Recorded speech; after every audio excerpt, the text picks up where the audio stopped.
Choose your perspective on purpose. Welcome to the Love Your Story podcast, Interview Land, Drumroll. Choosing your perspective in every situation is a concept that frankly blows the lid off of life as most people know it, because it gives us complete control over our reality. And while to some this is an exciting idea, to others it's way too much responsibility. And I don't always do this particularly well, but sometimes I do. And when I do, it's amazing the wonders it works in creating my perspective, in changing it, and thus in changing my life. Today, stay tuned to talk with Ryan Clarkin, a life coach who specializes in this very thing. Let's figure out how to do it. Ralph Marston said, "What limits you is not the way things are. What limits you is the perspective you choose to see the way things are."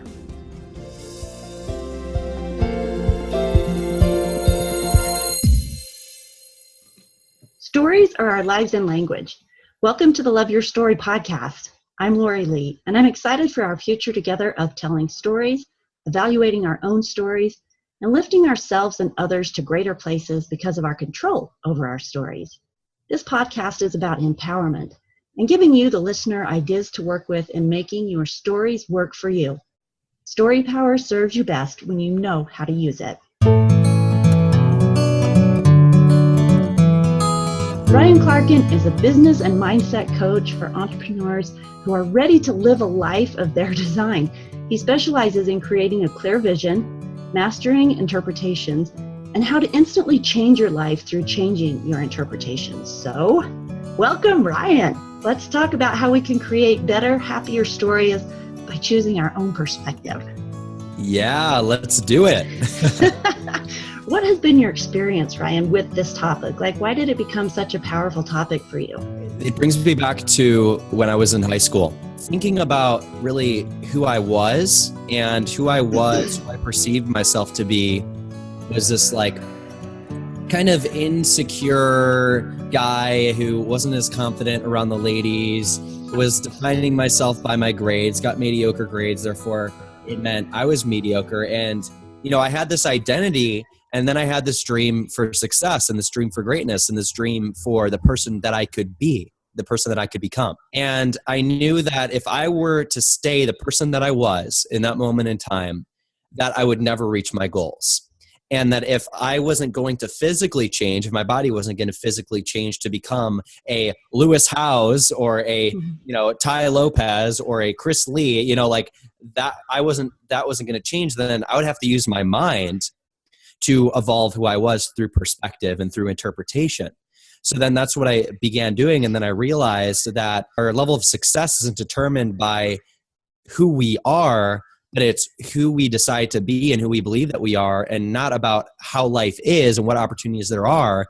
It's what opportunities we create, what opportunities we see, and what opportunities we choose. So interpretation is everything. Okay, so you just said all of that, and it sounds strong and powerful, but it also sounds really hard.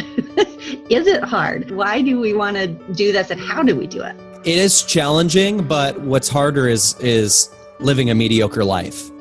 And so really I asked myself, what's the alternative? What is the alternative? To be a victim of my circumstances?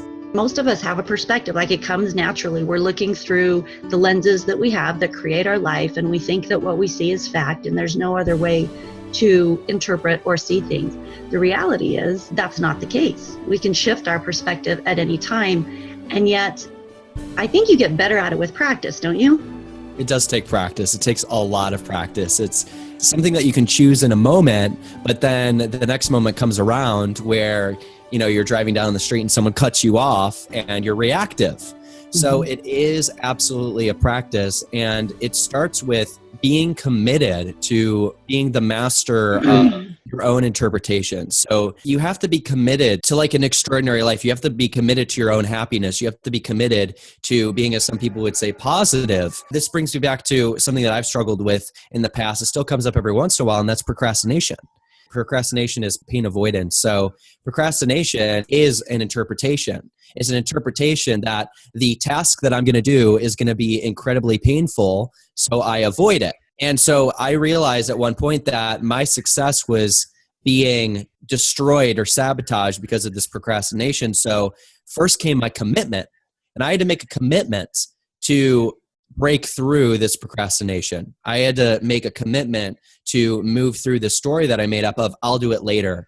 And then because I had that core commitment, what appeared to me was the language of procrastination, how it shows up in my life. And because I had that core commitment and I was able to become aware of the patterns, kind of take a step back and be the observer, then I gained power over that sabotaging behavior. So it all starts with commitment, and then it goes into awareness and choice.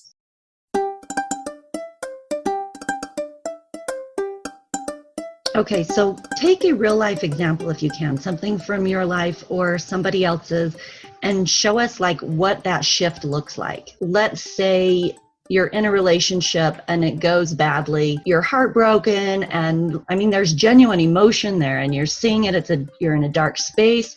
What does a person do in that space to shift out of that, to see it differently?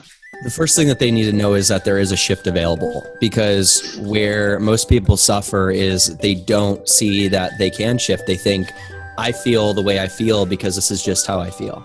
And they're in that fixed mindset. So know that a shift is available and that there's new opportunities and new choices to be made. So let's say you're in a relationship and then it ends and it goes bad and you're heartbroken.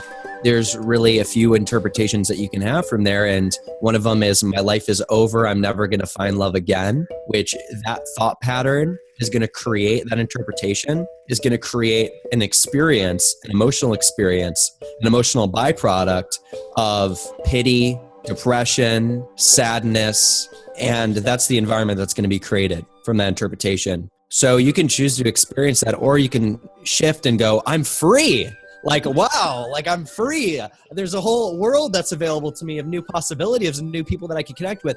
Am I saying fake it if you feel heartbroken? Absolutely not. It's really important to mourn that experience, to process that experience, and then to choose a new interpretation, because what you resist persists. Knowing that you have a choice versus getting stuck in this is how it is and I'm never going to find a partner again, experiencing that loss, and then choosing a new interpretation and saying, oh, wait, I can find someone that was better, that was more loving. I can create the relationship that I want. And why would I want to be in a relationship that is toxic or that isn't meant to be? That's not fun. It's about creating a new choice instead of just falling into being a victim of what happened. What about, I was just speaking with somebody on the phone this morning, and she's raised her kids, they've been around her, they've given her a lot of her time, and now their dad is moving back into town and they're starting to give him a lot of time, and she's feeling competitive. So how does she make this shift in this situation? What are some other possible just perspectives that she could choose? So the perspective that she's having right now is a competitive perspective. She's making something up about herself because her kids aren't spending time with her. That's causing her to get defensive, and that's causing her to get competitive. She's deciding that she's less than her father of her kids. And so then that is making her get competitive and rise above. What's important to know is that you aren't what the world is telling you that you are. You are who you choose to be. So right now, her experience of life, the world is telling her, her interpretation of the world is that I'm less than him because my kids are spending less time with me. So again, it's just knowing I have a choice over how I respond. And another choice, another alternative is being empathic, like really connecting emotionally with your kids' desires of, wow, they haven't spent much time with their father. How amazing is it that they get to spend more time with their father? Now I have time to do things that I wouldn't have done because I was with them and I was spending so much time with them. So it's really a conversation of gain versus loss. If she has a perspective that she's losing something because her kids aren't spending as much time with her, she's going to experience pain and she's going to get competitive, and fights and drama are going to be created. But if she can choose to create a new perspective, how she's actually gaining something, her kids are gaining the experience of spending time with their father, then she's set up to win. She'll experience happiness and joy and gratitude and love. And it's a whole new experience of life based on one choice. Thank you. It's amazing what just a shift in perspective, how it can change how you interact with people and how you see what's going on around you, how you interpret things. I come back to the idea that it's hard, that it takes practice, that sometimes when you're in one of those spaces, I think the hardest thing sometimes is figuring out, what is the shift I need to make? Do you have any suggestions for people on how do they find what that shift could possibly be? Yeah, it all gets down to what you're committed to. What kind of a life are you committed to? What kind of an emotional state are you committed to? If you're committed to fulfillment, if you're committed to joy, and that's a core value, then anytime you ask the question of what is the next shift that I can make, then you'll shift towards happiness and joy. But if you aren't clear on what you're committed to, if you're directionless, then you ask the question and I don't know comes up because you have no inner compass of where you want to go. So first and foremost, really having your own happiness and fulfillment as a commitment. Then when you ask your question, questions are powerful. So if you ask a question, how can I shift so that I can feel better in this situation? The answer will come up. What doesn't work is when people start doubting themselves about their response. So the answer will come up and then they'll say, that'll never work. And then they're in the same exact spot where they are, or they question that question. Will that really work? And then they give up. And then they never create the result. So it's a factor of trusting yourself too, of if you're in that moment and you have the awareness or you create the awareness, to ask yourself the question, how can I have a better experience in this moment? And then you trust yourself based on the response and you shift into that, then you'll have that. But if you doubt yourself, you'll never get there. And a takeaway then, if I were to say, Ryan, what are the final points that you would really like to make about this particular topic? What would those be? Create an inner commitment that you're serious about how you want to experience life, how you want to feel day to day, what you want your life to be like. Hold yourself to that commitment. Know that you are not your thoughts. You're the observer, viewer, and watcher and guider of your thoughts. When that thought appears, you don't have to identify with it. You can actually see it. And then you can choose if that's empowering or it's not. And yes, it takes practice. Yes, it takes skill. It takes literally reprogramming your mind, knowing that you are not your thoughts, being aware, and exercising choice. So choosing an empowering interpretation instead of a disempowering interpretation that's going to back up your commitment. But it all starts there. Okay, so my vision for my life is one of joy and flow, fulfillment, and connection. Okay, so that's my vision. So I wake up one morning and instead of feeling that, I'm feeling unmotivated and I'm feeling overwhelmed. And, we have as humans, we have all of these feelings that we have to deal with all the time. So you're saying that I go back to that vision. Maybe I have it written down by my bed or something. I wake up, I'm not feeling it, but I read, okay, my vision for myself is joy and flow and connection. And what do I need to shift right now to feel that? Exactly. And the error that people make is they go, why am I feeling this way? Why am I feeling so unmotivated? Why am I feeling tired? And they fall into that and they don't go anywhere. They get the answer. And it's like, well, this is why I'm feeling that way. And then they're like, of course. And they become victim to the emotion. So asking yourself the question of what's the best way to get in flow right now? What's the best way to feel happy? What do I need? You find that answer. A lot of times, like people think because I'm a high performer and I create great results that I feel amazing all the time. Absolutely not. When I feel tired or when I feel depressed, I'll ask myself, how can I shift out of this? Usually, I just need to take a nap for 30 minutes and then I'm brand new. And so I take a nap and then I go work out, have a little bit of caffeine, like some tea, and I change my state and I feel empowered. But if I don't take that nap or I don't listen to my body and I don't listen to what I need and I continue to push it away, then I'll work and then I'll be disempowered when I'm working. And then stories will start to come up like, I'm never going to create what I want and this and that. And so that resistance, it just creates a horrible environment for growth and empowerment. It's all in the question. It's all in the question. The question holds the answer. So whenever I ask myself, how can I feel better? The answer always comes in and then I trust myself and do it most of the time, 99% of the time. And then the 1% of the time I learn that it doesn't work and that reinforces my inner commitment to feel great.